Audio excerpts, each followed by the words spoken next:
নমস্কার। উপস্থিত সকল সাংবাদিক বন্ধুদের আজকে এই সাংবাদিক সম্মেলনে স্বাগত জানাই। আজকে সাংবাদিক সম্মেলন শুরু করতে কিছুটা বিলম্ব হয়েছে, তার জন্য আমরা প্রদেশ বিজেপির তরফ থেকে আপনাদের কাছে দুঃখ প্রকাশ করছি। আজকে এই সাংবাদিক সম্মেলন মূলত একটি জয়েন্ট প্রোগ্রাম। সেই প্রোগ্রামের জন্য বিস্তারিত বিষয় আপনাদের কাছে তুলে ধরবেন ভারতীয় জনতা পার্টি ত্রিপুরা প্রদেশের সাধারণ সম্পাদক শ্রী বিপিন দেব বর্মা মহোদয়। আমি ওনাকে অনুরোধ করছি আজকের এই জয়েনিং প্রোগ্রামের বিস্তারিত বিষয় আপনাদের সামনে তুলে ধরার জন্য। সবাইকে নমস্কার। প্রথমে সকল মিডিয়া বন্ধুদেরকে অনেক অনেক শুভেচ্ছা ও অভিনন্দন জানাই। পাশাপাশি আজকে যে আমাদের যোগদান করব প্রদেশ কার্যালয়ে, আমার সঙ্গে আছেন আমাদের প্রদেশের মিডিয়া ইনচার্জ আমাদের সুদীপ সরকার মহোদয়।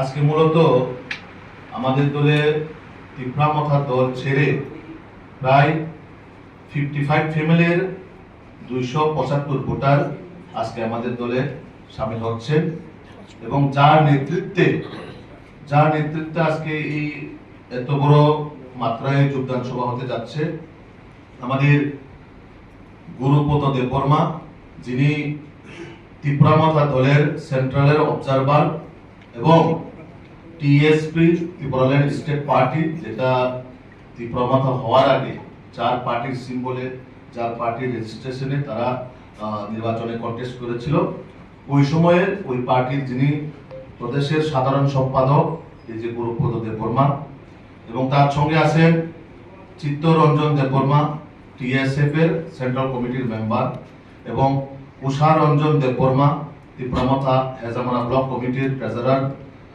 উদিনা রূপিনী, ওয়াইটিএফ মান্ডাই ব্লক কমিটির organizing secretary, Dilip Debbarma, YTF Mandai block কমিটির সেক্রেটারি।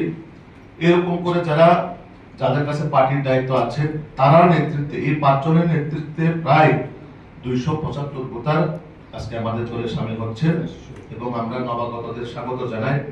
তার পাশাপাশি আমাদের একটাই সংকল্প, ওনাদের সঙ্গে আমরা যখন কথা বলি তখন তারা বলল, বিশেষ করে আমাদের রাজ্যে মোদীজির নেতৃত্বে এবং মানিক সাহাজির নেতৃত্বে যে সরকার কাজ করে যাচ্ছেন উন্নয়নের শিখরে এই ত্রিপুরাকে এগিয়ে নিয়ে যাওয়ার জন্য, তারা উপলব্ধি করেছেন বিগত 5 বছরে যারা বর্তমান টিটিএলসি ক্ষমতায় আছেন এই ত্রিপুরামাথা দল, তারা 5 বছরে কোনো কাজ করেনি। বিশেষ করে এই যে গুরুপদ দেববর্মা, তিনি প্রদ্যুতের কাছের খুব ঘনিষ্ঠ